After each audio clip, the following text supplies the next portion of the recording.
Hello guys, मैं आपका भाई दोस्त educator of economics love Kaushik स्वागत करता हूं आपका कॉमर्स वाला में। और दोस्तों, आज की क्लास में इंडियन इकोनॉमिक डेवलपमेंट से आपको वन शॉट कराया जाएगा चैप्टर नंबर 2 का, जिसका नाम है इंडियन इकोनॉमी ड्यूरिंग 1950 टू 1990। देखो, इस चैप्टर को जरा ढंग से समझते हैं। आपके माइंड के अंदर इस तरीके से फ्रेम कर दूंगा कि आप इस चैप्टर को कभी भूल नहीं पाओगे, एटलीस्ट तब तक जब तक तुम्हारा पेपर हो नहीं जाता। तो एक बार बढ़िया से इसको समझते हैं, थोड़ा चार्ट फॉर्म में चैप्टर को रिकॉग्नाइज करते हैं। देखो, लिस्ट समझो इस चैप्टर की कैसे है, मतलब इस बुक की कैसे है। Chapter number 1 Indian economy on the eve of independence. उस चैप्टर में यह समझाया था कि जब हमारा देश आजाद हुआ था, यानी जब हमारे देश को अंग्रेज छोड़कर चले गए थे, तब हमारे देश के हालात क्या थे। अब उसके बाद चैप्टर नंबर 2 यह है जहां पर हमने समझाया है कि 1950 से लेकर 1990 तक हमारे देश के क्या हालात थे। देश आजाद होने के बाद हम लोगों ने अपने देश को कैसे डेवलप किया, इंडिया ने कौन कौन से प्लान्स बनाए और कौन कौन सी पॉलिसीज बनाई ताकि इंडिया अच्छे तरीके से वहां पहुंच पाए जहां आज पहुंचा है और बढ़िया तरीके से डेवलप हो पाया है। तो वो स्ट्रैटेजीज यहां पर पढ़ेंगे। ये लगभग 40 साल की कहानी है इंडिया की। तो दोस्तों, इसके बाद जब तुम चैप्टर नंबर 3 पढ़ोगे तो वो चैप्टर नंबर 3 91 से स्टार्ट होगा। उसमें लिखा है ना, economic reforms since 1991, liberalisation, privatisation, globalisation, इसके आगे का चैप्टर है। तो इस चैप्टर में बयान करूंगा आपको इन 40 वर्षों की कहानी। लगभग 40 वर्ष है, लेकिन जब तुम अंदर पढ़ोगे तो वो कुछ ऊपर नीचे के फैक्ट्स भी हो सकते हैं, कुछ कम ईयर्स या फिर कुछ ज्यादा ईयर्स, तो वो आपको बहुत अच्छे से ध्यान में रखने होंगे। तो दोस्तों, शुरुआत करता हूं। देखो, जब भी तुम इंडियन इकोनॉमिक डेवलपमेंट की बुक से कोई भी चैप्टर पढ़ रहे होंगे, तो चाहे वो चैप्टर कितनी भी डिटेल में तुम पढ़ो, लेकिन उस चैप्टर का एटलीस्ट एक ऐसा फ्रेम बना लो, ऐसा एक चार्ट बना लो कि आपके माइंड के अंदर उसकी मैपिंग हो जाए।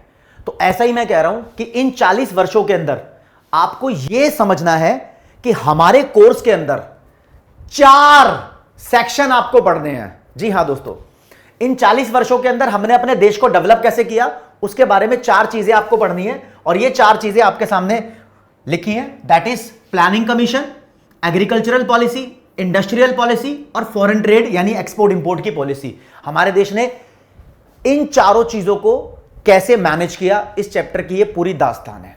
तो पॉइंट नंबर 1, जब हमारा देश आजाद हो चुका था तो हमें सबसे पहले एक इकोनॉमिक सिस्टम चूज करना था कि हमारे देश को हम कैसे चलाएंगे, कैसे ऑपरेट करेंगे। तो एक तो हमारे पास ऑप्शन था, जैसे जापान और अमेरिका और जर्मनी अपने देशों को चला रहे हैं, उसे बोलते हैं कैपिटलिस्टिक इकोनॉमिक सिस्टम। यहां पर सरकार का रोल ना के बराबर होता है और प्राइवेट सेक्टर ज्यादातर इकोनॉमिक डिसीजंस लेता है, प्राइवेट सेक्टर का ज्यादा बड़ा रोल होता है। तो जब हमारे प्राइम मिनिस्टर पंडित जवाहरलाल नेहरू जी थे, उन्होंने बोला ऐसे हम अपने देश को नहीं चलाएंगे। मतलब पूरी टीम थी जो ये सोचने वाली थी। फिर एक और ऑप्शन था, वो था सोशलिस्टिक इकोनॉमिक सिस्टम चूज करना, जैसे कि रशिया और चाइना में हो रहा था। तो हमारे देश ने उसको भी रिजेक्ट कर दिया कि हमें ऐसा सिस्टम भी नहीं चाहिए जिसमें गवर्नमेंट ही सब कुछ कर रही हो, प्राइवेट सेक्टर को डिमोरलाइज किया जाए। तो सोशलिस्टिक इकोनॉमिक सिस्टम वो इकोनॉमिक सिस्टम होता है जहां पर गवर्नमेंट का रोल बहुत ज्यादा होता है। तो हमारे देश ने दोनों को रिजेक्ट करके दोनों के कॉम्बिनेशन को अपनाया, उसे बोलते हैं मिक्स्ड इकोनॉमिक सिस्टम। तो इंडिया ने आजादी के बाद मिक्स्ड इकोनॉमिक सिस्टम चूज किया, जहां पर गवर्नमेंट और प्राइवेट सेक्टर दोनों का रोल था देश को डेवलप करने के लिए। अब देश की डेवलपमेंट के लिए हमें सोचना भी था, प्लान्स भी बनाने थे। तो दोस्तों, प्लान बनाने के लिए हमने रशिया में चल रहा प्लानिंग सिस्टम कॉपी कर लिया। रशिया में, पहले रशिया को ना सोवियत यूनियन बोलते थे। तो वहां पर क्या किया जाता था, देश के अंदर जो प्रॉब्लम चल रही है, जैसे कि पॉवर्टी, अनएम्प्लॉयमेंट, इन्फ्लेशन या फिर इंफ्रास्ट्रक्चर की प्रॉब्लम है, कहीं पर बिजली, पानी, इरिगेशन की सुविधा नहीं है, ऐसी कुछ प्रॉब्लम्स को आइडेंटिफाई करना था और उनको सॉल्व करने के लिए प्लान्स बनाने थे। रशिया में ऐसा होता था, हमने भी ऐसा किया। हमने क्या किया, इंडिया में जो प्रॉब्लम चल रही है, ये तो पता था कि सारी प्रॉब्लम आज के आज सॉल्व नहीं हो सकती, मतलब थोड़े से दिनों में इंडिया की सारी प्रॉब्लम सॉल्व नहीं की जा सकती। तो हमने सोचा कि 5-5 साल में प्रॉब्लम सॉल्व करेंगे। तो दोस्तों, हमने 5-5 साल के प्लान बनाने शुरू किए। हम प्लान बनाते थे 5 साल का, उसके अंदर कुछ प्रॉब्लम्स को सॉल्व करने का टारगेट रखते थे। फिर जब वो प्लान खत्म हो जाता था तो एक और प्लान बनाते थे, उसमें भी कुछ प्रॉब्लम को सॉल्व करने का टारगेट रखते थे। तो आजादी से लेकर आज तक इंडिया ने 5-5 साल के 12 प्लान बनाए, उनकी लिस्ट भी आपको पढ़ाऊंगा और मजेदार तरीके से इस चैप्टर को पढ़ेंगे। तो शुरुआत करते हैं दोस्तों इस चैप्टर की बहुत अच्छे तरीके से। जब हमारा देश आजाद हुआ तो देश की तरक्की के लिए हमने एक प्लानिंग सिस्टम बनाया, उसको बोलते थे प्लानिंग कमीशन। इस प्लानिंग कमीशन मतलब प्लान बनाने वाली एक ऑर्गेनाइजेशन है। इसके अंदर बहुत सारे इकोनॉमिस्ट बैठते थे जो देश की पॉलिसी तैयार करते थे। इनका जो हेड होता था उन्हें चेयरमैन बोलते थे और चेयरमैन इनका होता था प्राइम मिनिस्टर। तो प्लानिंग कमीशन की खास बात है, जो भी देश में प्राइम मिनिस्टर होगा वो प्लानिंग कमीशन का चेयरमैन कहलाएगा। तो ये क्या करते थे कि देश की प्रॉब्लम आइडेंटिफाई करी, उसको सॉल्व करने के लिए 5 ईयर प्लान बना दिया। लेकिन इनके दिमाग में एक बात ऐसी थी कि कुछ प्रॉब्लम्स ऐसी हैं देश की जो 5 साल के प्लान में सॉल्व नहीं की जा सकती। तो उन प्रॉब्लम्स को सॉल्व करने के लिए प्लानिंग कमीशन ने कुछ लॉन्ग टर्म गोल्स बना लिए। लॉन्ग टर्म गोल्स मतलब लंबे समय के गोल, ये नहीं पता कि कितने टाइम के गोल है, लेकिन उन चीजों को हासिल करने के लिए प्लानिंग कमीशन काम करती रहेगी। उन्हें बोलते थे long term goals. For example long term goal की बात बताऊं तो हमने सोचा कि इकोनॉमिक ग्रोथ एक ऐसी चीज है कि देश को तरक्की हमेशा ही चाहिए होगी। तो हमारे देश के लिए एक लंबा गोल था इकोनॉमिक ग्रोथ। तुम कितना भी ग्रो कर लो, हमेशा प्यास रहती है कि देश को और तरक्की और तरक्की और तरक्की करानी है। फिर हमारे देश में मॉडर्नाइजेशन एक लॉन्ग टर्म गोल बना, यानी देश को मॉडर्न करना है, हमेशा नई नई टेक्नोलॉजी यूज करनी है। हमेशा जो भी चीजें अपडेटेड होंगी इंडिया इसको फास्टेस्ट तरीके से अपना लेगा। देश में एक लॉन्ग टर्म गोल्स था, इक्विटी लेकर आनी है, अमीरी और गरीबी के बीच का गैप कम करना है। तो हमारे देश ने बोला कि जैसे जैसे टाइम बीतता जाएगा हम 4 लॉन्ग टर्म गोल्स के पीछे पड़े रहेंगे। नंबर 1 इकोनॉमिक ग्रोथ हमें हमेशा चाहिए, नंबर 2 मॉडर्न हमें हमेशा होना है, नंबर 3 इक्विटी चाहिए, नंबर 4 सेल्फ सफिशिएंसी, यानी देश कम से कम इतना जरूर प्रोड्यूस कर ले कि उन्हें किसी से भीख मांगने की जरूरत ना पड़े। एक्चुअली हुआ क्या था, जब हमारा देश आजाद हुआ तो देश के टुकड़े हो गए थे, उसे बोलते हैं पार्टीशन। तो दोस्तों एक जो मेजर फर्टाइल उपजाऊ जमीन थी वो पाकिस्तान के हिस्से में चली गई, जिसका नाम था सिंध, और एक बड़ा हिस्सा पंजाब का। तो इंडिया में आजादी के बाद पार्टीशन की वजह से फूड की शॉर्टेज हो गई थी। तो हम अपने देश में फूड ग्रेन अमेरिका से इंपोर्ट करवाते थे, ध्यान रखना। तो अब अमेरिका में भी एक कानून बना हुआ था जिसे बोलते हैं PL 480, पब्लिक लॉ 480 उसकी धारा है। उसके तहत अमेरिका हमें फूड देता था। लेकिन ये चीज़ तुम्हारे कोर्स में नहीं है। जब CA की तैयारी करते हैं तो एक अमेजिंग फैक्ट आता है, तो आज को आपको आज ही बता दिया। खैर कोई बात नहीं। हाँ, तो हम अमेरिका के ऊपर डिपेंडेंट थे। तो प्लानिंग कमीशन ने एक लॉन्ग टर्म गोल बनाया कि हमें सेल्फ सफिशिएंसी हासिल करनी है, हमें किसी के ऊपर डिपेंडेंट नहीं रहना, अपने देश में ही प्रोडक्शन करना है। और काफ़ी हद तक हमने सारे गोल्स धीरे धीरे करके अचीव किए भी। इसकी दास्तान पूरी बताऊंगा, लेकिन एक बार स्टार्ट करते हैं डेटा के साथ कि भैया प्लानिंग कमीशन से रिलेटेड आपको पढ़ना क्या है। तो दोस्तों सीधी सीधी बात बताऊंगा, जब तुमसे पूछे कि प्लानिंग कमीशन कब इस्टेब्लिश हुई तो आप बोलोगे इट वॉज सेटअप इन 1950। बिल्कुल हां, लेकिन प्लानिंग कमीशन के अंडर कुछ प्लान्स बनाने थे, 5-5 साल के प्लान बनते थे। तो 1950 में ये इस्टेब्लिश हुई। प्लान पहला बना 1 अप्रैल 1951 तक। ये फर्स्ट 5 ईयर प्लान बना दोस्तों, और ये 5 साल बाद खत्म हो गया, यानी 31 मार्च 1956 को खत्म हो गया। ये फर्स्ट 5 ईयर प्लान था। तो पेपर में आ सकता है what is the duration of first 5 year plan, duration ये रही। दूसरा 5 ईयर प्लान इसके बाद ही बनेगा ऑब्वियसली। दूसरा 5 ईयर प्लान बना 1 अप्रैल 1956 को, और ये चला 5 साल तक, 31 मार्च 1961। इसकी मैं पूरी लिस्ट बताऊंगा आपको कि 12 5 ईयर प्लान हमारे देश में बनाए गए। पूरी लिस्ट दिखाता हूं भी आपको, बस आप एक बात देखो। प्लानिंग कमीशन इन इंडिया के बारे में अगर आप समझोगे तो 1950 में स्टैब्लिश हुई। यह कॉन्सेप्ट कॉपी किया गया सोवियत यूनियन यानी रशिया से। प्लानिंग कमीशन के जो हेड होते थे वो प्राइम मिनिस्टर होते थे। तो स्टार्टिंग में पंडित जवाहरलाल नेहरू थे हेड, और हमारे देश में total number of 5 year plan 12 बनाए गए। कितने प्लान? 12 5 ईयर प्लान बनाए गए। उसके एक बार लिस्ट देख लेते हैं। आपके सामने प्यारी सी लिस्ट यहां पर जारी की गई है। तो दोस्तों जब तुम देखोगे पहला 5 ईयर प्लान 1951 में बनाया गया। पेन का कलर थोड़ा पतला करते हैं। 1951 से 56 तक। दूसरा 5 ईयर प्लान 56 से 61, तीसरा 5 ईयर प्लान 61 से 66, 5-5 साल तक हम प्लान बनाते रहे, कुछ ना कुछ प्रॉब्लम को सॉल्व करते रहे। वो जो प्रॉब्लम्स थी एग्जैक्ट इन डिटेल में आपको घुसना नहीं है, वरना यूपीएससी की तैयारी करने लग जाओगे अगर इन डिटेल घुस जाओगे तो। फिर क्या हुआ, 3 5 ईयर प्लान बन चुके थे, 15 साल की हमारे देश में प्लानिंग हो चुकी थी, 5-5 साल का एक प्लान होता था ना। तो फिर हमारे देश ने 3 साल का गैप लिया, 3 साल तक 5 ईयर प्लान नहीं बनाए गए, इसको बोल दिया 3 एनुअल प्लान्स। 66 से 69 5 साल के प्लान को थोड़ा रोक लगाई गई, वो रीजंस वगैरह आपको देखने नहीं है। चौथे नंबर का 5 ईयर प्लान, 3 यहां तक हो गए थे, चौथे नंबर का बना 69 से 74, पांचवा 5 ईयर प्लान बना 74 से 79 तक। और 79 में हमारे देश में एक सरकार में बहुत बड़ा बदलाव आया था, एक सरकार गिर गई थी, दूसरी सरकार आई थी, उस डिटेल में मत जाओ, बस ये मानो कि 1 साल तक यहां पर भी 5 ईयर प्लान नहीं बनाया गया। तो 79 से जब 80 की बात करें तो 1 ईयर का बीच में गैप आ गया। अगला प्लान हमारा छठे नंबर का बना, वो 79 से नहीं 80 से 85। सातवां प्लान बना दोस्तों 85 से 90। जो ये 7th 5 ईयर प्लान है ना, ये बड़ा इंपॉर्टेंट है। ह्यूमन कैपिटल फॉर्मेशन का एक चैप्टर है तुम्हारे कोर्स में, ह्यूमन कैपिटल को टारगेट किया गया था 7th 5 ईयर प्लान में, ये उस चैप्टर में बताऊंगा। और इस चैप्टर में भी एक डिटेल आएगी 7th 5 ईयर प्लान की, जैसे जैसे चैप्टर बीतता जाएगा फॉरेन ट्रेड पॉलिसी के अंदर इसका पॉइंट भी आएगा। दोस्तों 1990 तक हमने 7 5 ईयर प्लान कंप्लीट कर चुके थे। अब इस बीच में हमारा देश एक बहुत बड़े इकोनॉमिक क्राइसिस में फंस गया।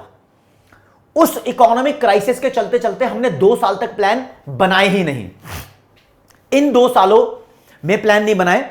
और जब हमारा देश इकोनॉमिक क्राइसिस में फंसा तो उसके ऊपर चैप्टर नंबर 3 है पूरा, जिसे लिबरलाइजेशन, प्राइवेटाइजेशन, ग्लोबलाइजेशन या फिर इकोनॉमिक रिफॉर्म्स के नाम से जाना जाता है। वो चैप्टर नंबर 3 में देखेंगे कौन सा वो प्रॉब्लम थी, कौन सा वो क्राइसिस था, कैसे हमने उसको सॉल्व किया।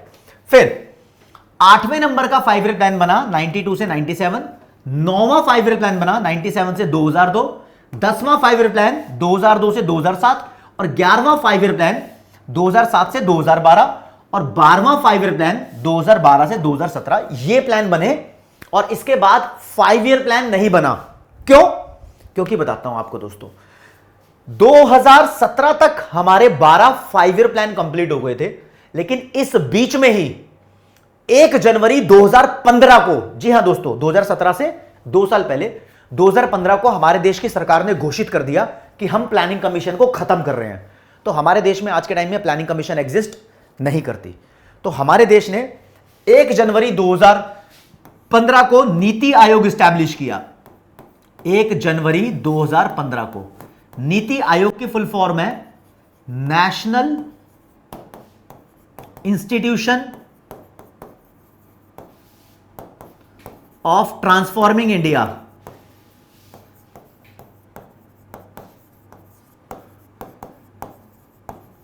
इस नीति आयोग ने 2017 के बाद हमारे देश में एक प्लान बनाया। तो नीति आयोग का एक पर्सपेक्टिव प्लान है। पर्सपेक्टिव प्लान का मतलब होता है बहुत लंबा प्लान। 1 अप्रैल 2017 को बनाया और यह खत्म होगा 31 मार्च 2032 को। दोस्तों 15 साल तक ये प्लान चलेगा। इसके रिजल्ट के बाद देखेंगे बाकी आगे की प्लानिंग कैसे करनी है।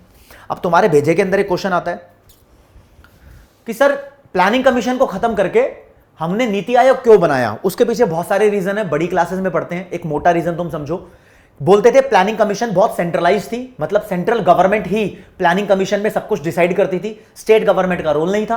तो सरकार ने बोला नीति आयोग बनाएंगे, इसके अंदर सेंट्रल गवर्नमेंट और स्टेट गवर्नमेंट मिलकर प्लानिंग करेंगे देश की तरक्की के लिए, मतलब चीफ मिनिस्टर, प्राइम मिनिस्टर सब इकट्ठे आएंगे। ठीक है जी। अब बात करता हूं दोस्तों, 5 ईयर प्लान जब बन रहे थे प्लानिंग कमीशन के, कुछ ऐसे लॉन्ग टर्म गोल्स जो मैंने 4 बताए थे आपको, पेपर में उससे रिलेटेड क्वेश्चन आ सकता है सबसे इंपॉर्टेंट। तो ये 6 नंबर का क्वेश्चन बनता भी है। इसकी हेडिंग लिखी है भैया, लाल रंग से देखेंगे, common long term goals of 5 year planning in India. कौन कौन से लॉन्ग टर्म गोल्स थे 5 ईयर प्लानिंग इन इंडिया में? तो पहला गोल था इकोनॉमिक ग्रोथ। इकोनॉमिक ग्रोथ का कोई मतलब पूछ ले आपसे तो होता है इंक्रीज इन जीडीपी।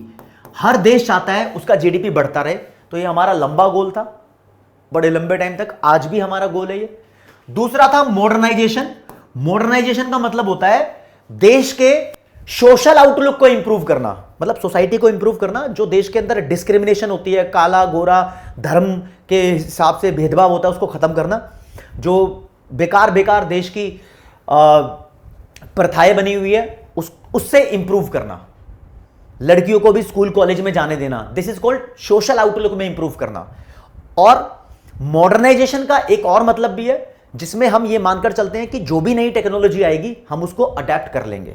तो मॉडर्नाइजेशन के दो मतलब है, एक adoption of new and latest technology और दूसरा improvement in the social outlook of the country.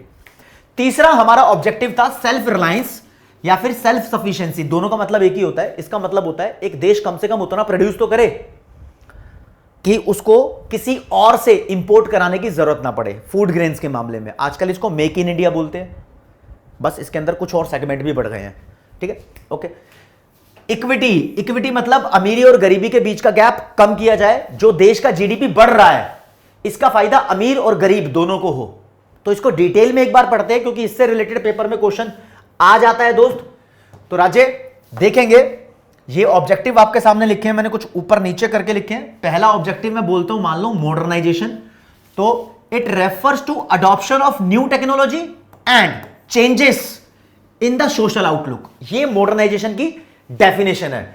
हमने ऐसा इसलिए किया था ताकि हम अपने देश के अंदर नई नई टेक्नोलॉजी को यूज करेंगे और सोशल आउटलुक को इंप्रूव करेंगे तो हमारे देश में प्रोडक्शन बढ़ सकता है। नई टेक्नोलॉजी आएगी, ज्यादा प्रोडक्शन कर सकती है। लड़कियां भी स्कूल कॉलेज जाकर काम करेंगी तो प्रोडक्शन पहले से बेहतर हो सकता है। तो लिखा भी है यहां पर, it is done with aim to increase the production of goods and services. For example, अगर एक फार्मर नई टेक्नोलॉजी यूज करता है, नए सीड्स को यूज करता है, ओल्ड से कंपेयर करेगा तो वो अपना आउटपुट इंक्रीज कर सकता है। ये लिखा है आपके लिए, एग्जाम्पल है वो, तो कोई बात नहीं। अगला आता है जी सेल्फ सफिशिएंसी का गोल। देख रहे हो ना, यही वाले करा रहा हूं, ये जो चार थे ये हो गया, अब इस पे आ गए। चलो जी दूसरा वाला देखते हैं। सेल्फ सफिशिएंसी का मतलब होता है it refers to reducing dependence on imports. सीधा सीधा मतलब है जो विदेशों से हम इंपोर्ट करा रहे हैं उसके ऊपर से अपनी डिपेंडेंस कम से कम करनी है। तो India has achieved self sufficiency in food grains. आज के टाइम में इंडिया ने फूड ग्रेन के सेल्फ सफिशिएंसी अचीव कर रखी है। हम गेहूं चावल किसी से इंपोर्ट नहीं कराते बल्कि दुनिया को एक्सपोर्ट करते हैं। अगला, इकोनॉमिक ग्रोथ तो हमेशा से ही टारगेट रहेगा, तो it refers to increasing GDP. GDP का बढ़ना इकोनॉमिक ग्रोथ होता है। और आगे लिखी है जीडीपी की डेफिनेशन, बच्चे बच्चे को पता होगी।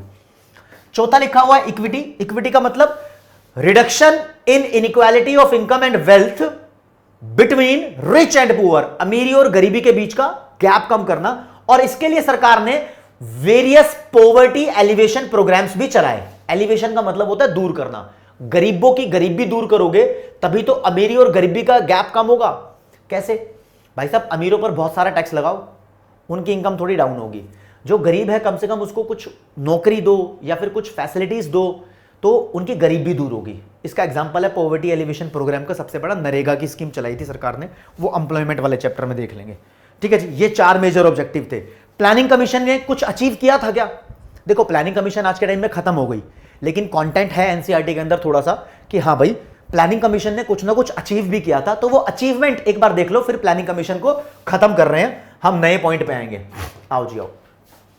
अचीवमेंट क्या थी प्लानिंग कमीशन की? इसके लिए सफेद रंग का यूज करेंगे।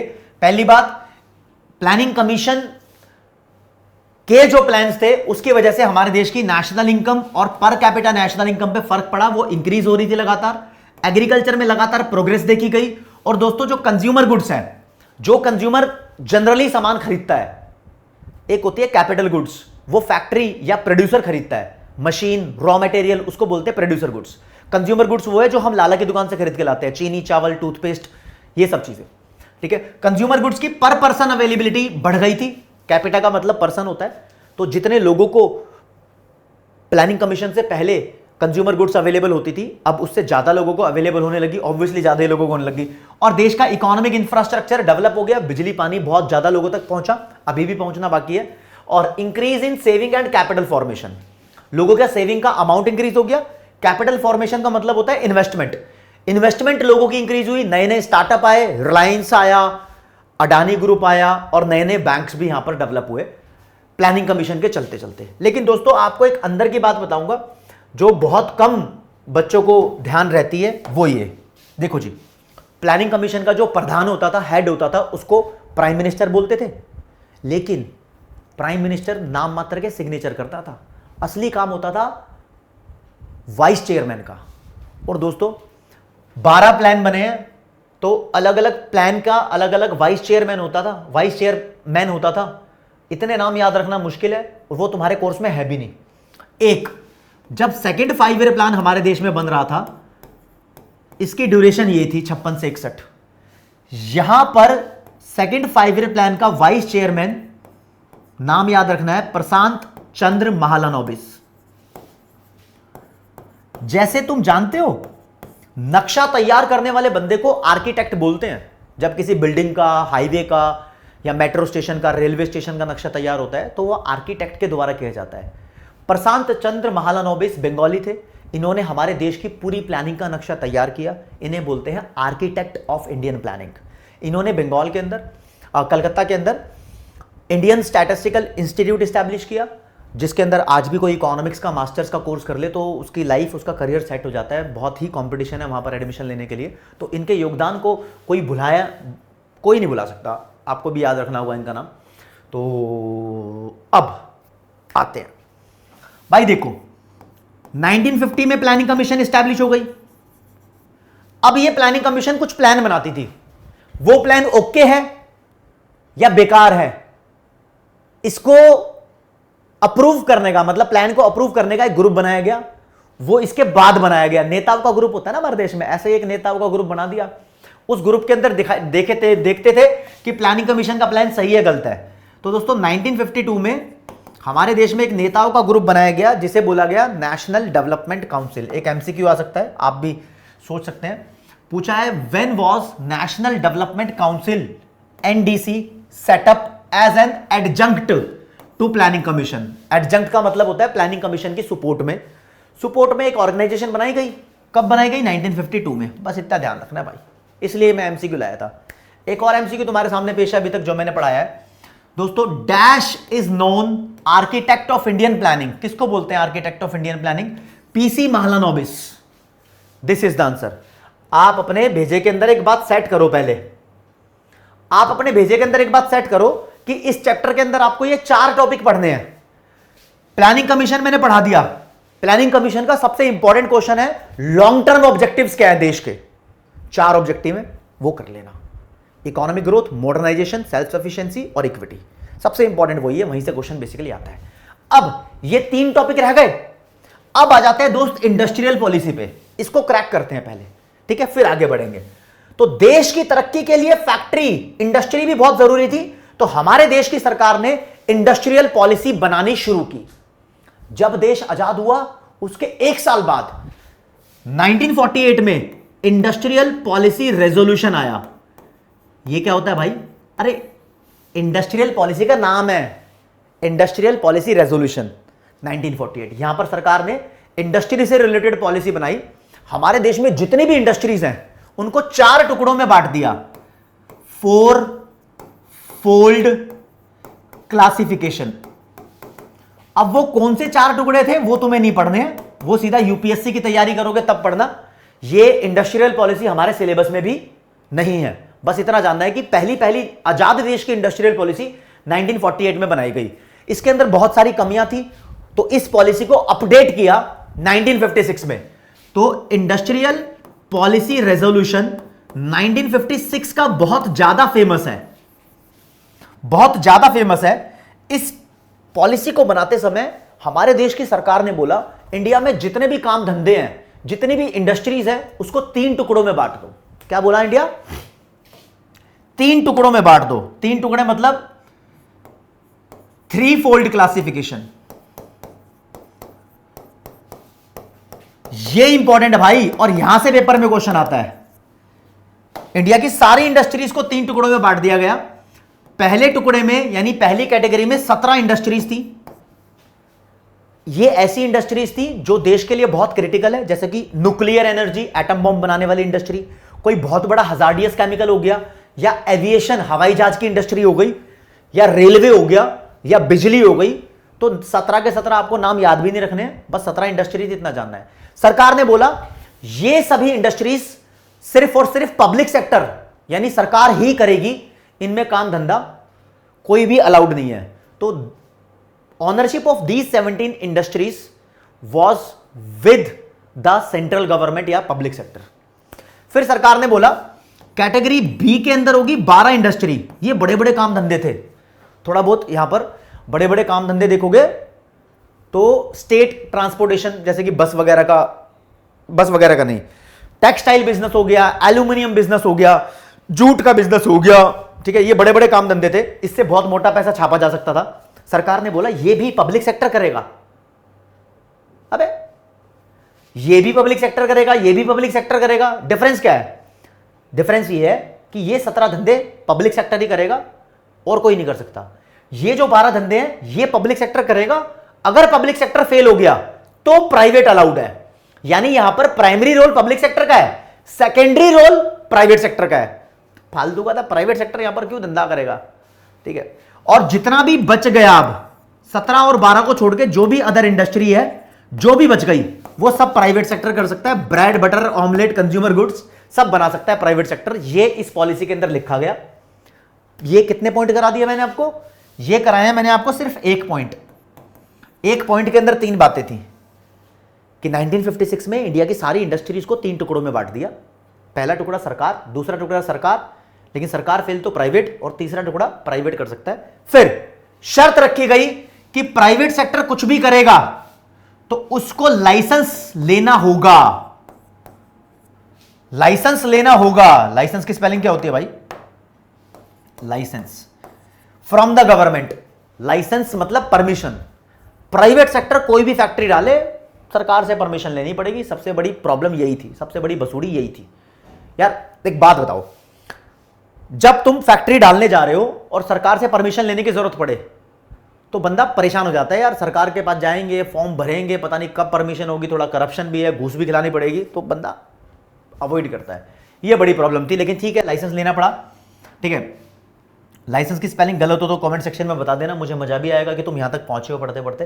फिर सरकार ने एक बात बोल दी कि जो भी बंदा देश के अंदर स्मॉल स्केल इंडस्ट्री खोल देगा, मतलब छोटी मोटी इंडस्ट्री जो देश के अंदर खोलेगा, तो उस बंदे को हम टैक्स में छूट देंगे और हो सकेगा तो थोड़ी सी सब्सिडीज भी प्रोवाइड कर देंगे, थोड़ा सा पैसा भी दे देंगे जो भी स्मॉल स्केल इंडस्ट्री हमारे देश में खोलेगा। फिर बोला कि अगर तुम बैकवर्ड एरिया में, रूरल एरिया में कुछ धंधा खोलते हो, चाहे वो कोई भी इंडस्ट्री हो, चाहे वो स्मॉल स्केल हो चाहे बड़ी हो, कोई भी हो, तो इन लोगों को भी थोड़ा सा टैक्स में छूट मिलेगा। तो कुल मिला के 1956 में जो इंडस्ट्रियल पॉलिसी बनाई गई उसके अंदर आपको 4 पॉइंट याद रखने हैं दोस्त। 4 पॉइंट आपके सामने बता देता हूं। पहला पॉइंट है कि हमारे देश में क्लासिफाई गया इंडस्ट्रीज को 3 कैटेगरी में। यह पहला पॉइंट है, ध्यान रखना। कैटेगरी 1 के अंदर 17 इंडस्ट्रीज थी, कैटेगरी बी के अंदर 12 इंडस्ट्रीज थी, कैटेगरी सी के अंदर वो सभी इंडस्ट्रीज थी जो not included in the category 1 and 2, जो 1, 2 में नहीं आ रही, वो सारी की सारी कैटेगरी 3 में थी। ये सब प्राइवेट सेक्टर कर सकता था। बस लाइन ध्यान रखना, लिखा है industries that were listed in this category all were established and owned exclusively by the public sector. यानी इन सभी कामों को एक्सक्लूसिवली गवर्नमेंट सेक्टर ही कर सकता है। एक्सक्लूसिव का मतलब होता है ये सब काम मैं करूंगा, बाकी सब एक्सक्लूड है। तो सरकार कह रही थी यहां पर ये सब काम सरकार करेगी, बाकी सब एक्सक्लूड है, मतलब आउट है।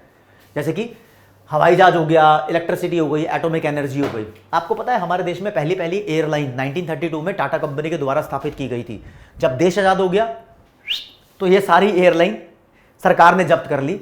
तो एयर इंडिया नाम था उसका, समझे, सरकार की हो गई थी, आज वापस टाटा के पास है। खैर कैटेगरी 2 में 12 इंडस्ट्री थी। यहां पर बोला था मेन रोल जो है वो पब्लिक सेक्टर प्ले करेगा, public sector will perform main role. Secondary role जो है वो प्राइवेट सेक्टर परफॉर्म करेगा। बस इसके अंदर जो था एल्यूमिनियम, जूट, टेक्सटाइल, टेक्सटाइल का मतलब होता है कपड़ों की इंडस्ट्री, दैट्स इट।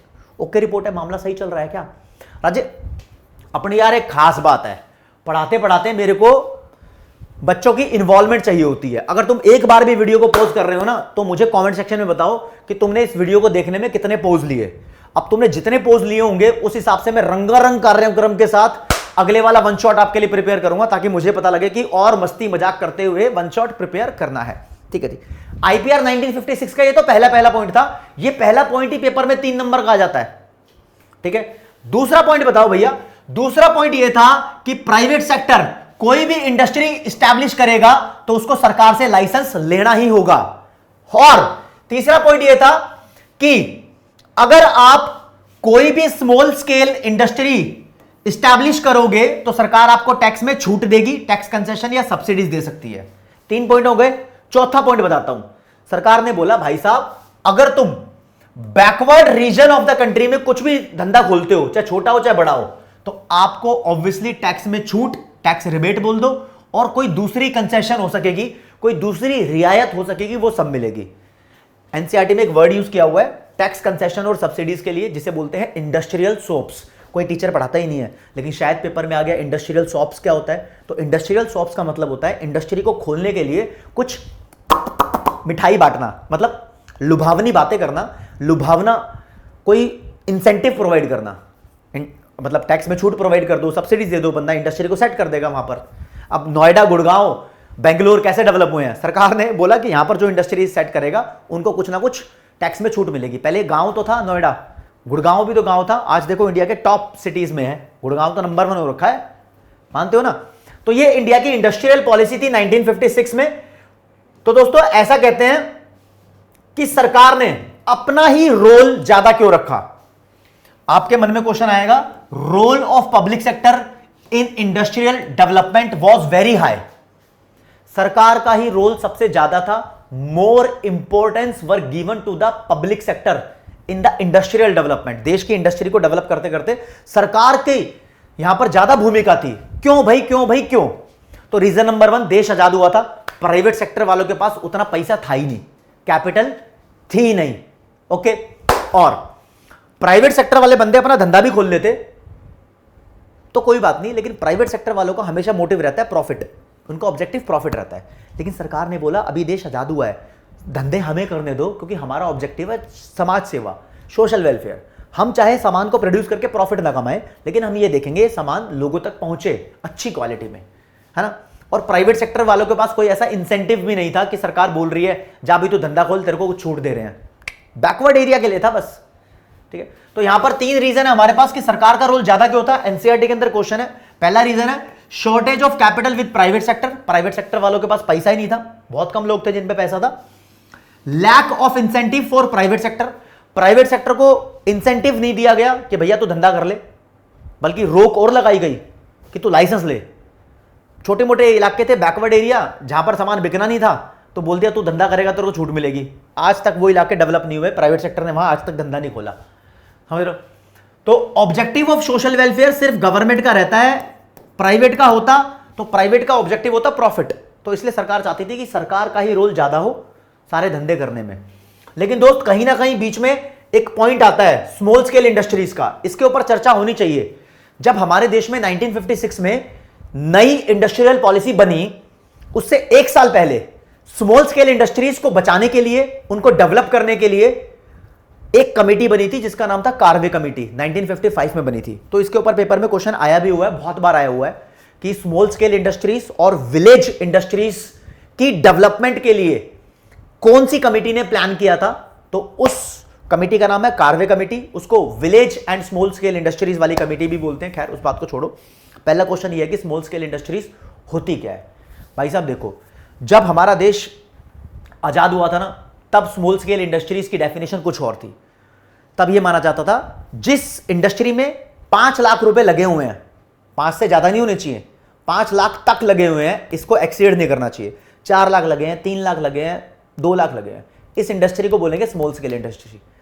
आज के टाइम में स्मॉल स्केल इंडस्ट्री उसको बोलते हैं जिसमें 10 करोड़ तक की इन्वेस्टमेंट हो रखी है, या फिर अगर उसकी सेल्स की बात करें तो 50 करोड़ तक की सेल हो। आज के टाइम में 2 कंडीशन है। पहले स्मॉल स्केल इंडस्ट्री की डेफिनेशन समझते हैं दोस्तों।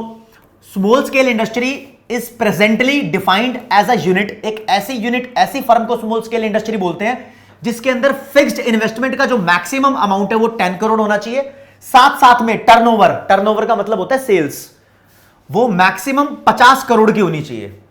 अगर तुम्हारी 51 करोड़ की सेल्स है ना, तो तुम्हारी इंडस्ट्री स्मॉल स्केल इंडस्ट्री में नहीं आएगी। तुम्हारे धंधे में 11 करोड़ रुपए इन्वेस्ट है ना, तो स्मॉल स्केल इंडस्ट्री नहीं आएगी। स्मॉल से बड़ी होती है, उसको बोलते हैं मीडियम स्केल इंडस्ट्री। तो मीडियम में आ जाओगे। इससे रिलेटेड सरकार ने आजकल कानून बना रखा है। खैर ये बात देखो, at the beginning of planning, जब हमारा देश आजाद हुआ 1951 में, स्मॉल स्केल इंडस्ट्री को डिफाइन किया गया था एक ऐसी यूनिट जिसके अंदर इन्वेस्टमेंट 5 लाख से ज्यादा नहीं होनी चाहिए, एक्सीड नहीं होनी चाहिए। इसकी डेफिनेशन टाइम टू टाइम बदलती रहती है। लेकिन अगर बात करें कि role of small scale industry क्या होगा, इसको डेवलप कैसे करेंगे, तो ये कार्वे कमेटी में डिसाइड कर लिया गया था, 1951 में स्टैब्लिश हुई थी। इस कमेटी को हम village and small scale industries committee भी बोलते हैं। अब स्मॉल स्केल इंडस्ट्रीज से रिलेटेड एक कानून आ गया दोस्त, कानून आ गया, उससे रिलेटेड भी बात कर लेते हैं। Some important point about small scale industries. पहली बात, ये हमारे देश में बढ़िया लेवल की एम्प्लॉयमेंट जनरेशन करती है। Small scale industries, industrial area जो मैं छोटे मोटे, मैं अगर दिल्ली में देखूं तो Narela industrial area, Bawana industrial area, बहुत सारे इंडस्ट्रियल एरिया है। तो वहाँ पर जो इंडस्ट्रीज़ हैं वो स्मॉल स्केल इंडस्ट्रीज मुझे नज़र आती हैं। ऐसी इंडस्ट्रीज़ जहाँ पर 10 करोड़ तक का पैसा लगाओ, तो यार वहाँ पर लोकल वर्कर्स बहुत ज़्यादा काम करते हैं, तो एम्प्लॉयमेंट जनरेशन होती है। लेकिन कहीं ना कहीं जो काम ये स्मॉल स्केल इंडस्ट्री कर रही है, अगर वही काम रिलायंस, टाटा ये सब करने लग जाए, तो स्मॉल स्केल इंडस्ट्री को वो हरा देंगी, आउट ऑफ कॉम्पिटिशन कर देगी। तो हमारी इकोनॉमिक्स बोलती है कि स्मॉल स्केल इंडस्ट्रीज को बड़ी बड़ी फर्म से बचाने की जरूरत है। तो need for protection from big firms, कि जो काम स्मॉल स्केल इंडस्ट्री कर रही है तो वो काम बड़ी फर्म ना करे, ऐसा देश में कानून होना चाहिए। कुछ कुछ चीजों में ऐसा हुआ भी है, रिजर्व किया है सरकार ने कि ये चीजें, ये प्रोडक्ट्स ऐसे हैं जो स्मॉल स्केल इंडस्ट्री बनाएगी, बड़ी फर्म नहीं बना सकती। हाँ, ताकि बड़ी फर्म खा ना जाए उस छोटी छोटी फर्म को। ऐसा क्यों यार, ये बड़ी फर्म हर जगह तो घुस नहीं सकती। मतलब एक बड़ी फर्म है, बहुत बड़ी इंडस्ट्री दिल्ली में स्टैब्लिश हो गई, बॉम्बे में हो गई, अब ये क्या छत्तीसगढ़ के उस गांव में हो जाएगी जहां स्कूल तक नहीं है, लेकिन वहां स्मॉल स्केल इंडस्ट्री हो सकती है सेट, तो वो लोगों को आसपास रोजगार देती है। अब हमारे देश में एक कानून है MSME, इसकी फुल फॉर्म है micro small and medium enterprise. हालांकि एक्ट भी लिखा हुआ है, 2006 में कानून आया था कि माइक्रो इंडस्ट्रीज वो होती हैं जो स्मॉल स्केल इंडस्ट्री से भी छोटी होती हैं, और इससे बड़ी इंडस्ट्रीज को मीडियम बोलते हैं। आपको डिटेल में नहीं जाना, बस एक कानून आ रखा है जो स्मॉल स्केल इंडस्ट्रीज, माइक्रो और मीडियम इंडस्ट्रीज से रिलेटेड रूल को सेट करता है। जीके के लिए आपको पता होना चाहिए, जनरल नॉलेज के लिए। आज भी देख लेते हैं कि स्मॉल स्केल इंडस्ट्रीज के सामने कुछ प्रॉब्लम्स हैं। आज भी हमारे देश में स्मॉल स्केल इंडस्ट्री कुछ प्रॉब्लम्स को फेस कर रहा है। तो ये प्रॉब्लम्स कौन सी है? 7 प्रॉब्लम लिखी है, तुम्हें कोई 3-4 भी ध्यान रह जाए तो तुम्हारा भला हो जाएगा। Problem number 1, problem of finance. इनके पास आज भी फाइनेंस की प्रॉब्लम है, पैसा की शॉर्टेज रहती है, बैंक्स वगैरह इनको लोन भी बहुत कम प्रोवाइड करते हैं, तो ये ठीक है। इनके पास रॉ मटेरियल की शॉर्टेज देखने को मिली है। ये प्रोडक्ट को बेचने के लिए जो मार्केटिंग करनी होती है उसमें बहुत सारी डिफिकल्टीज फेस कर रहे हैं। भाई साहब ये प्रॉब्लम्स हैं, ये जो चल रहा है वो लिखा हुआ है, करंट बातें, ठीक है, ओके। फिर दोस्तों इनके पास जो मशीन और इक्विपमेंट्स हैं वो लेटेस्ट नहीं है, आउटडेट हो गए हैं, पुराने हो गए हैं, बेकार हो गए हैं, और अंडर यूटिलाइज्ड एक्सपोर्ट पोटेंशियल। कहते हैं स्मॉल स्केल इंडस्ट्री प्रोडक्शन तो कर सकती है, उसका प्रोडक्शन एक्सपोर्ट किया जाना चाहिए, लेकिन जितना एक्सपोर्ट किया जाना चाहिए उतना एक्सपोर्ट नहीं हो रहा है, तो अंडर यूटिलाइज हो रहा है उसकी एक्सपोर्ट की ताकत, एक्सपोर्ट पोटेंशियल।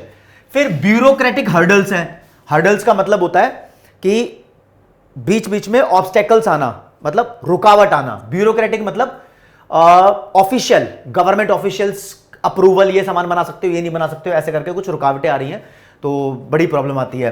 फिर कंपटीशन भी देखने को मिल रहा है इनको, रिलायंस, टाटा जैसी कंपनी से, लार्ज स्केल इंडस्ट्रीज वगैरह इसके साथ कंपटीशन कर रही है। स्टील छोटी फर्म भी बना रही है, स्टील बड़ी फर्म भी बना रही है, तो बड़ी फर्म उसको सस्ते में बेच देगी, उसके लिंक ज्यादा होगी, छोटी फर्म फुस हो जाएगी, ऐसा ना। तो ये प्रॉब्लम कुछ फेस की जा रही है। दोस्तों मैं आपको फिर से याद दिलाना चाहूंगा कि इस पूरे चैप्टर के अंदर आपको 4 आइटम पढ़ने हैं, आपका माइंड मेकअप होना चाहिए, सेट होना चाहिए। तो इस चैप्टर के अंदर 4 टॉपिक है। प्लानिंग कमीशन हमने खल्ली बल्ली कर दिया, इंडस्ट्रियल पॉलिसी भी खल्ली बल्ली हो गया। इंडस्ट्रियल पॉलिसी के अंदर जो इंपॉर्टेंट है वो IPR 1956 की जो फीचर्स हैं, 4 फीचर बताई हैं, और जो स्मॉल स्केल इंडस्ट्री है वो पढ़ना है। अब मैं आपको पढ़ाऊंगा फॉरेन ट्रेड पॉलिसी, उसके बाद पढ़ेंगे ये। हालांकि NCERT में ये बहुत पहले दिया हुआ है, लेकिन हम अपने हिसाब से इसको बाद में कर लेंगे।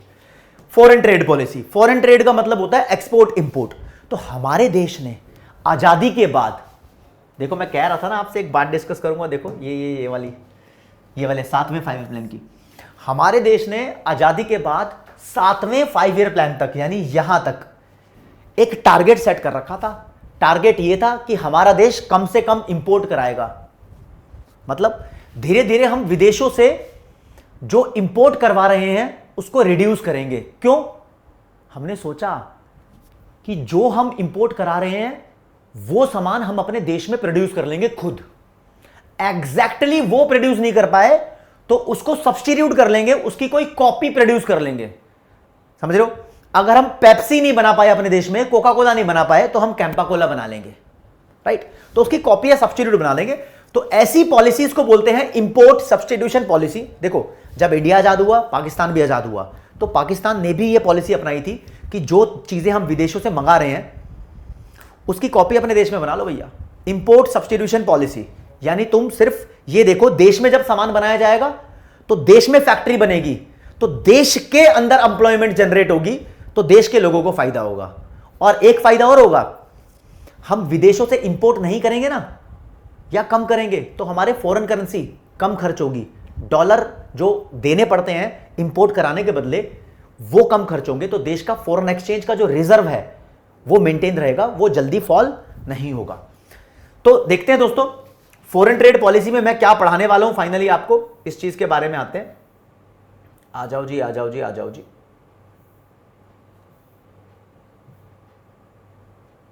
लो जी, फॉरेन ट्रेड पॉलिसी में आपको 3 चीजें पढ़नी है। वो 3 चीजों को बोलते हैं instrument of foreign trade policy. पहला, इंपोर्ट सब्स्टिट्यूशन। हमने डिसाइड किया कि हम विदेशी सामान जो अपने देश में इंपोर्ट करा रहे हैं उसको रिप्लेस कर देंगे विद डोमेस्टिक प्रोडक्शन। हम डोमेस्टिकली उसको प्रोड्यूस कर लेंगे। इसमें 2 फायदे हमारे, एक तो जो डोमेस्टिक फर्म्स हैं वो ग्रो कर पाएंगी, देश में एम्प्लॉयमेंट ज्यादा जनरेट होगी, और दूसरा हमारा फॉरेन एक्सचेंज रिजर्व बच जाएगा। तीसरा, हम टैक्स लगाएंगे। दोस्तों यहां पर टैरिफ का मतलब है tax on import.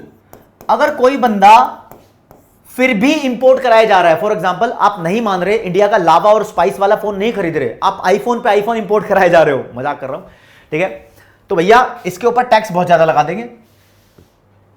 Foreign good है, टैक्स लगेगा, वो महंगा हो जाएगा सामान, ठीक है। अगला था कोटा। कोटा यानी लिमिट। आप फिर भी नहीं मान रहे हो तो आपके ऊपर लिमिट डिसाइड कर देंगे। फॉर एग्जांपल आप सिर्फ 5 आईफोन ला सकते हो अमेरिका से, इससे ज्यादा नहीं ला सकते, या 2 आईफोन ला सकते हो, या दुबई से गोल्ड लाते हो तो 20 ग्राम गोल्ड ला सकते हो और ज्यादा नहीं ला सकते। कुछ लिमिट लगा देंगे, मतलब, राइट। कोटा का मतलब होता है लिमिट। इससे क्या होगा कि विदेशों से जो इंपोर्ट आता है वो किसी ना किसी तरीके से रुकेगा। पॉइंट नंबर 1, हम अनलिमिटेड इंपोर्ट नहीं कर सकते तो रुकेगा। हमारा इंपोर्ट महंगा हो गया क्योंकि उस पर टैक्स लग गया तो इंपोर्ट रुकेगा। हम इंपोर्ट वाली चीज अपने देश में बना रहे हैं तो इंपोर्ट रुकेगा। तो इंपोर्ट को रोकने के लिए हम अपने देश का ही भला चाह रहे थे, इसलिए इसको बोला गया, ये जो पॉलिसी थी हमारी फॉरेन ट्रेड, ये एक तरीके से इनवर्ड लुकिंग पॉलिसी थी। कैसी? Inward looking. इनवर्ड लुकिंग मतलब अपने देश के बारे में सोच रहे हैं हम, विदेशी ऐसी तैसी कराए, अपने देश का भला होना चाहिए। वाह रापचिक लाइफ चलनी चाहिए बाबा रे बाबा। समझे? समझे कातिया? ओके। तो इंपोर्ट सब्स्टिट्यूशन पॉलिसी के बाद डिटेल में देख लेते हैं भैया। लिखा है सबसे पहली बात तो इंपोर्ट सब्स्टिट्यूशन होता क्या है। Definition, it refers to the replacement of imports by domestic production. Okay, it is also known as import inward looking policy, right.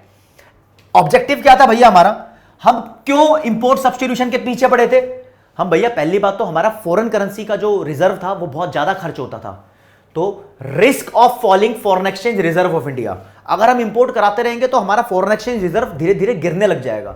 और सच में 1990 में बहुत ज्यादा गिर गया था। इसके ऊपर चैप्टर नंबर 3 बना हुआ है, ठीक है। हमने बचाने की कोशिश की पूरी, 1990 तक तो बचा रहा हमारे पास डॉलर का रिजर्व। और अगला, Indian goods were unable to compete with foreign goods. India के बनाया हुआ सामान फॉरेन गुड्स के साथ कंपटीशन नहीं कर पा रहा था। डोमेस्टिक प्रोड्यूसर्स को खतरा था, उनके ऊपर ऐसे सांप बैठा हुआ था फॉरेन गुड्स का फन फैला के, ऐसे डसता था डोमेस्टिक इंडस्ट्रीज को। तो हमने बोला फॉरेन को बंद करो तुम, डोमेस्टिक वाले तुम ही आ जाओ। आ गए, ठीक है। इसको आप पेपर में डेफिनेशन आ सकती है भाई, टैरिफ क्या होता है? तो tariff refers to the tax imposed on imported goods. इस चैप्टर के लिए हम इंपोर्टेड गुड्स पर जो टैक्स लगा रहे थे उसका मतलब टैरिफ समझते हैं, ठीक है। कोटा का मतलब क्या होता है? It refers to fixing maximum limit on imports. Import के ऊपर एक मैक्सिमम लिमिट लगा देंगे, भैया इससे ज्यादा नहीं ला सकते तुम, इस फिक्सिंग को बोलेंगे कोटा। अच्छा जी, अच्छा जी सर, इसके ऊपर कोई एमसीक्यू बन सकता है क्या? हाँ, ये लिखा हुआ है, what is the trade strategy which India adopted in the first 7 5 year plans. Starting के 7 5 ईयर प्लान जो 1990 तक चले, उसमें इंडिया ने क्या ट्रेड स्ट्रैटेजी यूज की? आप बोल सकते हो उसको हमने inward looking trade strategy use की, या इंपोर्ट सब्स्टिट्यूशन पॉलिसी बोल सकते हो। आंसर ये रहा भाई साहब, ये रहा। तो बच्चा कहीं खतरे में ना पड़ जाए, तो साथ के साथ ऐसे टचिंग क्वेश्चन भी होने चाहिए, मजा आता रहता है। अच्छा जी, ठीक है सर, हो गया हमारा। अब इस बीच में दोस्त एक क्वेश्चन दिया हुआ है, एनसीईआरटी के अंदर एक कंटेंट दिया हुआ है, वो मैं बता देता हूं। बोलता है कि व्हाट इज सेक्टोरल कॉम्पोजिशन। हाँ, लाइन क्या लिखी है? What is sectoral composition of an economy. भैया ये कंटेंट मैंने अभी तक आपको पढ़ाया नहीं है, इस क्वेश्चन के साथ पढ़ाऊंगा। देखो, इंडिया का जो जीडीपी है, उस जीडीपी को बनाने के लिए प्राइमरी सेक्टर, सेकेंडरी सेक्टर और टर्शियरी सेक्टर, इनका अलग अलग कंट्रीब्यूशन कितना है, इस बात को बोलते हैं सेक्टोरल कॉम्पोजिशन। मतलब अलग अलग सेक्टर का जीडीपी के अंदर contribution is called sectoral composition, right. तो ये पूछा है व्हाट इज सेक्टोरल कॉम्पोजिशन, तो आंसर लिखा है contribution made by each of these sector, each of economic sector in the GDP of a country is called sectoral composition. जैसे कि मान लो किसी देश का जीडीपी 100 रुपए है, तो प्राइमरी सेक्टर ने इसके अंदर 30 कंट्रीब्यूशन किया, सेकेंडरी ने 30 कंट्रीब्यूशन किया, टर्शरी ने 40 कंट्रीब्यूशन किया, तो this is called sectoral composition. ऐसी टेबल को सेक्टोरल कॉम्पोजिशन बोलेंगे, ठीक है। ओके,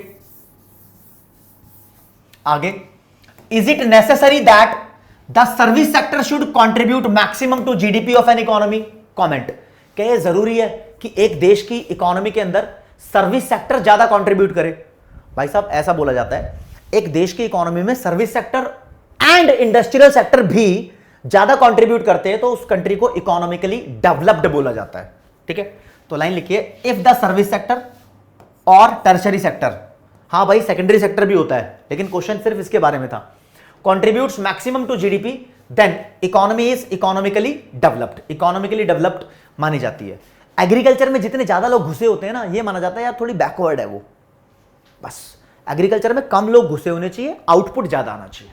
मैं आपको फिर बता रहा हूं दोस्त, राज्य मेरे प्यारे, मेरे भोले, मेरे कातिया, इस चैप्टर में आपको 4 आइटम पढ़ने हैं। चौथा आइटम एग्रीकल्चर पॉलिसी बचा है, कहानी खत्म। हमारे देश में एग्रीकल्चर पॉलिसी बनाई गई 1961 में। इस पॉलिसी को हम सीड वाटर फर्टिलाइजर टेक्नोलॉजी भी बोलते थे। क्या था, जब हमारा देश आजाद हुआ था तो अंग्रेजों ने एग्रीकल्चर में बहुत सारी प्रॉब्लम्स क्रिएट कर रखी थी। हमारा एग्रीकल्चरल सेक्टर बहुत ज्यादा स्टैग्नेंट था। स्टैग्नेंट का मतलब बहुत स्लो था, इसकी प्रोडक्टिविटी बहुत कम हो चुकी थी। यहां पर एक तो सबसे बड़ी प्रॉब्लम चल रही थी, आपको पता है कि जमींदारी सिस्टम चल रहा था। जमींदार टैक्स कलेक्ट करते थे फार्मर से, फिर वो अंग्रेजों को देते थे, बहुत हाई परसेंटेज में टैक्स कलेक्ट करते थे। अंग्रेजों ने इंडिया के एग्रीकल्चर सिस्टम को डेवलप करने के लिए कुछ खास नहीं किया। वहां पर कोई अच्छी क्वालिटी के सीड्स प्रोवाइड नहीं किए, इरिगेशन फैसिलिटी प्रोवाइड नहीं की, कोई बढ़िया लेवल ऑफ टेक्नोलॉजी प्रोवाइड नहीं की अंग्रेजों ने, बल्कि हमारे देश में कमर्शियलाइजेशन ऑफ एग्रीकल्चर और करवा दिया था।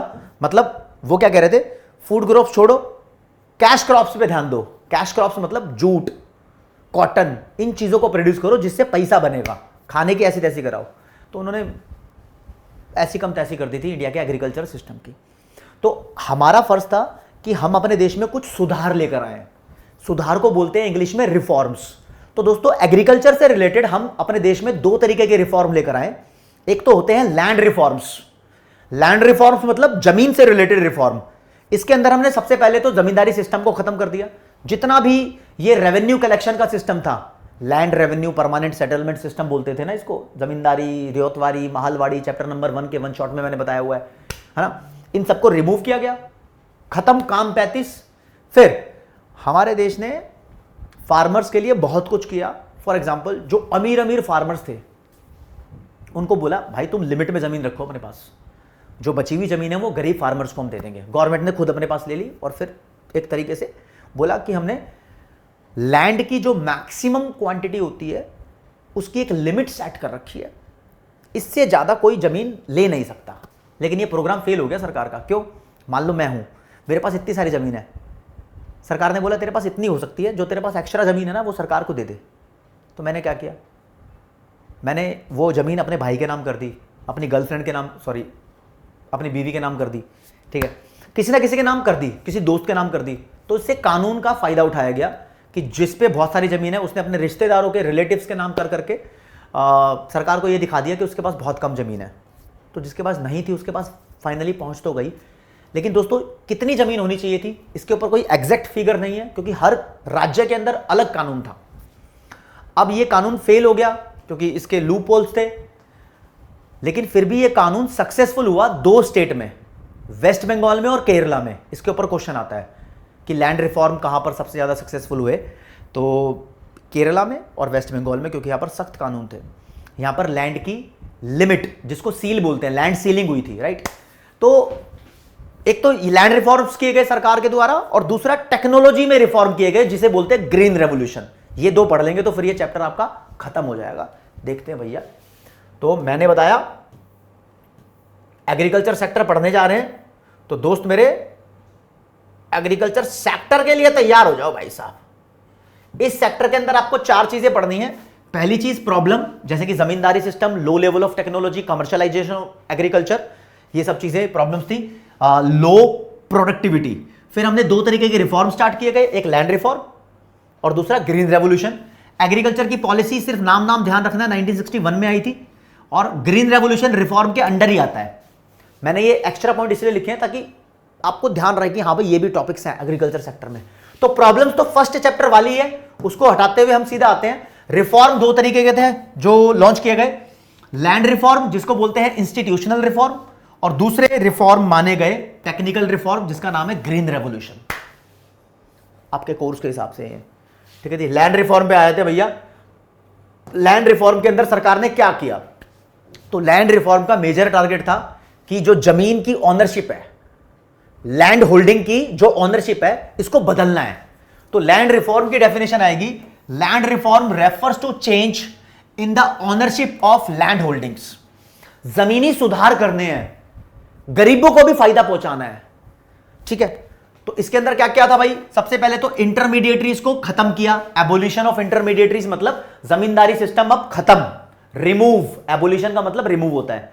लैंड सीलिंग कर दी, सीलिंग का मतलब होता है लिमिट, तो एक फिक्स कर दिया मैक्सिमम साइज ऑफ लैंड एक बंदे के पास कितना हो सकता है। पेपर में क्वेश्चन आता है भैया लैंड सीलिंग क्यों की थी, देश में इक्विटी लाने के लिए, ताकि गरीबों पे भी लैंड आ जाए।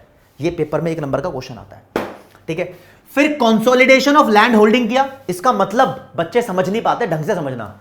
मान लो तुम्हारी इतनी जमीन यूपी में है, इतनी जमीन हरियाणा पे है, इतनी जमीन दिल्ली पे है, तुम 3 जगह जमीन होल्ड करते हो, और तीनों जगह अगर आपको क्रॉप का प्रोडक्शन करना है, गेहूं चावल उगाने हैं, तो 3 जगह ट्रैक्टर चाहिए, ट्यूबवेल चाहिए, लेबर भी चाहिए। तुम 3 जगह कैसे प्रेजेंट रहोगे। इससे बढ़िया सरकार कहती है तीनों को मर्ज करके तू एक ही जगह जमीन ले ले। तो ये थी टुकड़ों में जमीन। टुकड़ों में जमीन को बोलते हैं स्कैटर्ड, या एनसीईआरटी में वर्ड लिखा है फ्रेगमेंटेड। फ्रेगमेंटेड या स्कैटर्ड मतलब टुकड़ों में जमीन थी, इसको मर्ज कर दिया। मर्ज को बोलते हैं कंसोलिडेशन, जोड़ दिया। आपको तीनों से बढ़िया एक जगह जमीन दे दी, अब तुम्हारा एक ही ट्रैक्टर और तुम अकेले ही वहां पर सब कुछ देख लोगे। अगला, जैसे जमींदार बहुत सारा रेंट चार्ज करते थे, अगर तुम अभी अपनी जमीन को किसी को रेंट पे देना चाहते हो तो तुम बहुत सारा रेंट चार्ज नहीं कर सकते, इसको रेगुलेट किया जाएगा सरकार के द्वारा। रेगुलेट मतलब कंट्रोल, हर स्टेट में अलग अलग होगा, ठीक है। फिर सरकार ने सिखाई कोऑपरेटिव फार्मिंग। सरकार ने लोगों को मिलजुल कर फार्मिंग करना सिखाया। कोऑपरेटिव फार्मिंग का मतलब होता है टीम फार्मिंग। टीम यानी कलेक्टिव, बहुत सारे फार्मर मिलकर एक साथ फार्मिंग करेंगे तो इससे बहुत फायदा होता है। फार्मिंग के साथ साथ वो एक साथ सीड्स परचेज करके लाएंगे। तो जब बहुत सारे फार्मर मिलके सीड परचेज करते हैं, फर्टिलाइजर परचेज करते हैं, तो उनको सस्ते पड़ते हैं। वो ह्यूज क्वांटिटी में परचेज कर रहे हैं ना, सस्ता पड़ेगा। तो कलेक्टिव बार्गेनिंग यहां पर एडवांटेज है। कोऑपरेटिव फार्मिंग का सबसे बड़ा एडवांटेज क्या है, कलेक्टिव मतलब मिलकर बार्गेनिंग हो जाएगी, सस्ते में पड़ेगा, राइट। ये तो थे भैया लैंड रिफॉर्म्स जो आपको ध्यान रखने हैं। इसके बाद एक बहुत बड़े लेवल का रिफॉर्म आया जिसे बोलते हैं हम ग्रीन रेवोल्यूशन। ग्रीन रेवोल्यूशन का मतलब क्या होता है, नाम ग्रीन क्यों रखा गया? दोस्तों, हमारे देश में बेसिकली फसल का रंग हरा ही होता है, तो फूड ग्रेन्स का प्रोडक्शन बढ़ाने के लिए क्रांति लाई गई। उस क्रांति को ग्रीन रेवोल्यूशन बोलते हैं। हमारे देश में सीड्स, जो बीज होते हैं, वो बदल दिए गए। Actually father of green revolution पूरे वर्ल्ड में बोला जाता है नॉर्मन ई बरलॉक को। मैक्सिकन एग्रीकल्चरल साइंटिस्ट थे वो। लेकिन हमारे देश में एक बहुत ही बेहतरीन क्वालिटी के सीड्स, जिन्हें बोला जाता है जादुई सीड्स, लाए गए स्वामीनाथन जी के द्वारा, एमएस स्वामीनाथन। तो हमारे देश में father of green revolution in India बोला जाता है एमएस स्वामीनाथन को, ध्यान रखना। तो शुरुआत करते हैं इस कॉन्सेप्ट की। देखो जी, फूड ग्रेन का प्रोडक्शन बढ़ाने के लिए हमारे देश में एक नई क्वालिटी के सीड्स को इंट्रोड्यूस किया गया। उन सीड्स को बोला जाता है HYV seeds, high yield variety seeds. ये ऐसे सीड्स होते थे जो पुराने सीड्स की कंपैरिजन में प्रोडक्शन को 4 से 10 गुना बढ़ा देते थे। मतलब तुम पहले 1 किलो गेहूं का प्रोडक्शन करते थे, तो इन सीड्स को यूज करके तुम 4 से 10 किलो गेहूं का प्रोडक्शन कर सकते हो। तो ग्रीन रेवोल्यूशन में गेहूं और चावल जैसी फसलों का बहुत ज्यादा प्रोडक्शन बढ़ गया और इंडिया ने सेल्फ सफिशिएंसी भी अचीव कर ली। लेकिन एक खास बात थी जो आपको समझनी होगी ग्रीन रेवोल्यूशन की। थोड़ा टेक्नोलॉजिकल मामला है, थोड़ा चश्मा पहन लो भाई साहब।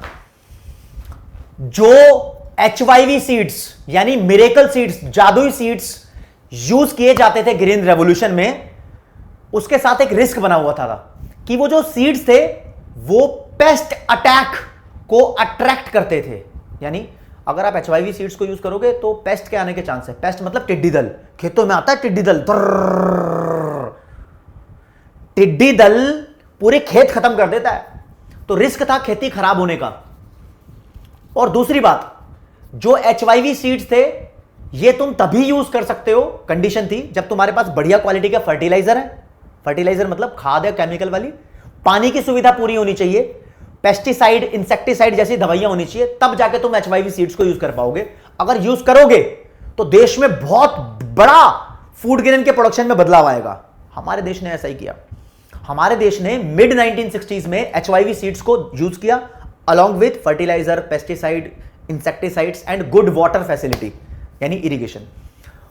तो हमारे देश को ही पता था भैया रिस्क है ग्रीन रेवोल्यूशन में, जब HYV सीड्स को यूज करेंगे तो पेस्ट अटैक हो सकता है। तो हमने जस्ट ट्रायल इसको पंजाब में यूज किया, आंध्र प्रदेश और तमिलनाडु, बस 10 सालों तक यही यूज किया। हमारे देश में सक्सेसफुल हो गया, कोई पेस्ट अटैक नहीं हुआ। फिर आने वाले 10 साल में हमने इसको पूरे इंडिया में यूज किया, तो भैया मस्त प्रोडक्शन बढ़ गया। और आज के टाइम में इंडिया बहुत बड़ा प्रोड्यूसर है वीट का और राइस का। वैसे फूड ग्रेन कौन कौन सी फूड ग्रेन था? बेसिकली वीट, राइस, बाजरा, मक्का, मक्का यानी मेज जिसको स्वीट कॉर्न बोलते हो आप, और जौ मतलब बार्ले, बार्ले होता है जौ। तो बेसिकली ये 5 फूड ग्रेन थी जिसका प्रोडक्शन बढ़ाना चाहते थे, लेकिन बहुत ज्यादा प्रोडक्शन बढ़ गया वीट और राइस का। नंबर 1 पे वीट, नंबर 2 पे राइस। तो कोई आपसे पूछे ग्रीन रेवोल्यूशन होता क्या है, तो आप सीधा बोलना ग्रीन रेवोल्यूशन का मतलब है फूड ग्रेन का प्रोडक्शन बढ़ाने के लिए HYV सीड्स के साथ पानी, इंसेक्टिसाइड, पेस्टिसाइड और फर्टिलाइजर का इस्तेमाल करना। यह ग्रीन रेवोल्यूशन की डेफिनेशन है। इंडिया में इसको 1960s में लाया गया था, वो भी मिड 1960s में, वो भी फेज्ड मैनर में। अब वो सब सिखाऊंगा आपको। पॉइंट नंबर 1 तो डेफिनेशन सिखानी है भाई। ग्रीन रेवोल्यूशन की डेफिनेशन क्या लिखोगे? तो green revolution refers to increase in the production of food grain due to the use of high yield variety seeds, जिसको मिरेकल सीड्स बोलते हैं, use of fertiliser, pesticide, irrigation facilities, insecticide भी लिख सकते थे, एटसेट्रा। ये ग्रीन रेवोल्यूशन की definition है। लेकिन आप देखोगे तो सीयूईटी में भी क्वेश्चन आया हुआ है कि ग्रीन रेवोल्यूशन को हमारे देश में कितने फेजेस में लॉन्च किया? तो भाई साहब 2 फेजेस में लॉन्च किया हुआ है। फेज 1, इसको जरा ढंग से देखना है। फेज 1 मिड 1960s में हमारे देश में लाया गया, 1960-65 के आसपास। ये मिड 1970s तक चला। इन 10 सालों में लगभग 1965 से 1975 तक कहां पंजाब हरियाणा एक ही होते थे उस टाइम, हरियाणा अलग नहीं था, आंध्र प्रदेश, तमिलनाडु, यहां तक चला, मस्त सक्सेसफुल हुआ। तो फेज 2 अब चालू कर दिया हमारे देश में। ये मिड 1970s यानी 1975 लगभग से मिड 1980s तक चला। ये rest of the states, rest of the states का मतलब इंडिया में जब जो भी स्टेट्स बची थी इनको छोड़कर बाकी सब में इसको अप्लाई करने की कोशिश की गई। तो 2 फेज थे। अब ये आ जाता है पेपर में, भैया ग्रीन रेवोल्यूशन के फायदे और नुकसान बताओ। तो फायदे की बात करते हैं। पहली बात एडवांटेज की। चश्मा आप उतार देते हैं, बहुत देर हो गई होगी, आप भी पक गए होंगे। चश्मे में क्या पढ़ा रहा है, क्या पढ़ा रहा है चश्मे में, ऐसा लगता है क्या आपको? लगता है तो बता दे रहे यार, नहीं पहनेंगे। भाई साहब देखो, प्यार प्रेम बना रहना चाहिए और पूरे भारत के बच्चों के द्वारा पूरा मस्त प्यार मिल रहा है। वही हमारे कॉन्फिडेंस को बढ़ाता है दोस्तों। वही प्यार आप लोगों से हमेशा मैं चाहता हूं कि प्यार मिलता रहे।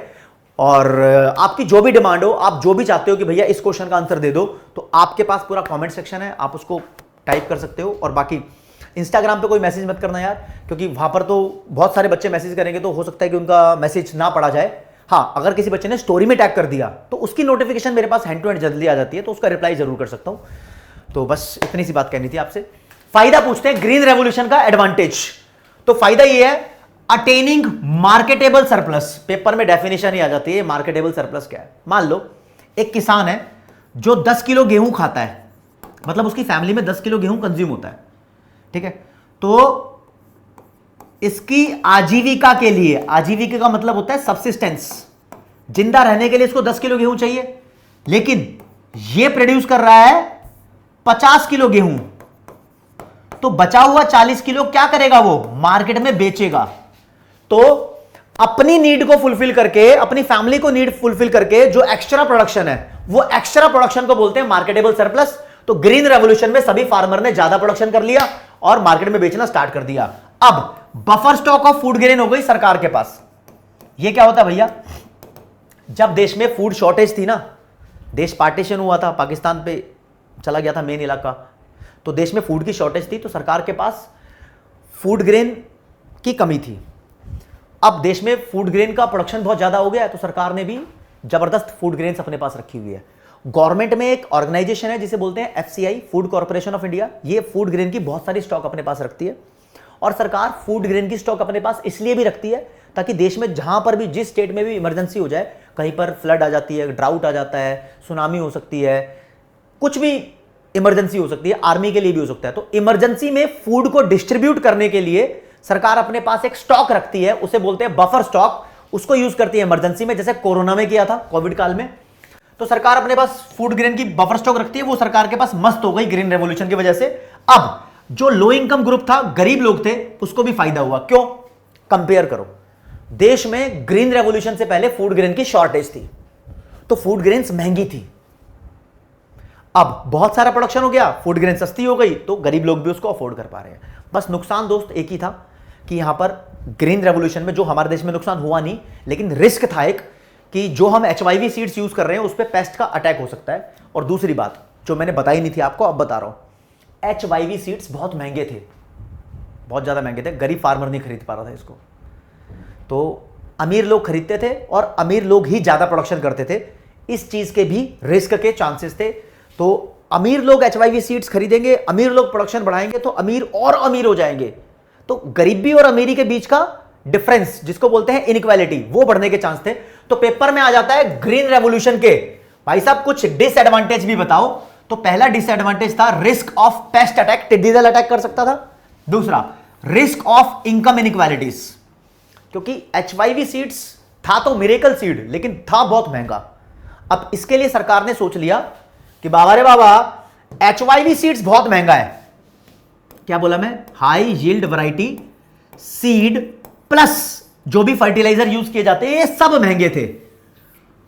तो सरकार ने सोचा ये एक्सपेंसिव है, तो हम जो गरीब फार्मर होते हैं ना, उसको मार्जिनल या पुअर फार्मर बोलते हैं, उनको सरकार वो सोचती है कि सब्सिडीज दी जाए।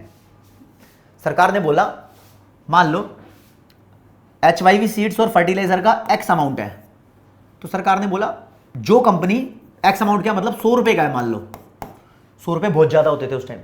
सरकार ने बोला कंपनी को जो HYV सीड्स और फर्टिलाइजर बेच रही थी, उसको बोला तू पब्लिक को ये बेच भाई 60 रुपए में, कंपनी बोल रही है ये 40 रुपए कहां से आएंगे? सरकार बोल रही है सब्सिडीज के तौर पे इंडस्ट्री को सरकार ही दे देगी। तो सरकार कह रही है हम सब्सिडीज का अमाउंट इंडस्ट्री को ट्रांसफर करेंगे, जिससे HYV सीड्स और फर्टिलाइजर बहुत सस्ते हो जाएंगे, तो सब लोग इसको सस्ते में खरीद लेंगे। फिर हो गई भसड़। ये जो सब्सिडी देने की कोशिश कर रही थी सरकार, इसके ऊपर हो गई भसड़। भसड़ मतलब डिबेट, आर्ग्यूमेंट्स हो गए, बहस हो गई। कुछ इकोनॉमिस्ट थे जो बोल रहे थे सरकार तू क्या कर रही है, तेरे को ये सब्सिडी नहीं देनी चाहिए। सरकार बोल रही है क्यों? वो इकोनॉमिस्ट बोल रहे हैं अगर तूने ये सब्सिडी दी तो तेरा बहुत सारा पैसा खर्च होगा, तेरे ऊपर ह्यूज बर्डन आ जाएगा, तू मत दे सब्सिडीज, तेरे फाइनेंस पर बोझ आ जाएगा, बहुत पैसा तू दे देगी HYV सीड्स वालों को। सरकार बोली अच्छा। फिर ये इकोनॉमिस्ट बोल रहे थे अगर तूने मान लो एक बार को सब्सिडी दे भी दी, HYV सीड्स को बहुत सस्ता भी करा दिया, तो इसका फायदा गरीब फार्मर्स के अलावा अमीर फार्मर को भी होगा, क्योंकि जो ये सीड है वो सबके लिए सस्ते हो जाएंगे। अमीर गरीब दोनों को फार्मर होगा, दोनों फार्मर को फायदा होगा। तू तो सिर्फ गरीब फार्मर को फायदा पहुंचाना चाहती है। और भाई ये सब्सिडीज का जो अमाउंट है वो डायरेक्ट फर्टिलाइजर की इंडस्ट्री को जा रहा है, तू देख तो सही। फिर दूसरी साइड में इकोनॉमिस्ट बैठे थे, वो कह रहे भाई ये सब्सिडीज सरकार को देने दो, क्योंकि हमारे देश में एग्रीकल्चर आज भी एक रिस्की बिजनेस है।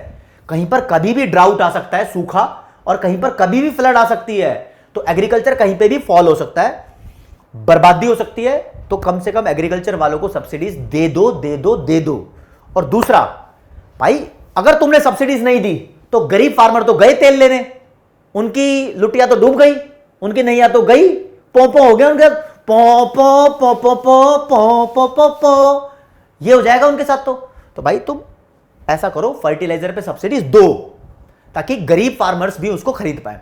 तो एक बहुत इंपॉर्टेंट भसूड़ी है, मतलब डिबेट है, आर्ग्यूमेंट्स हैं जो बच्चे करके नहीं जाते लेकिन पेपर में दिखाई देते हैं। तो ये डिबेट ओवर सब्सिडीज, दो आर्ग्यूमेंट देख लो मेरे दोस्त, मेरे राज्य।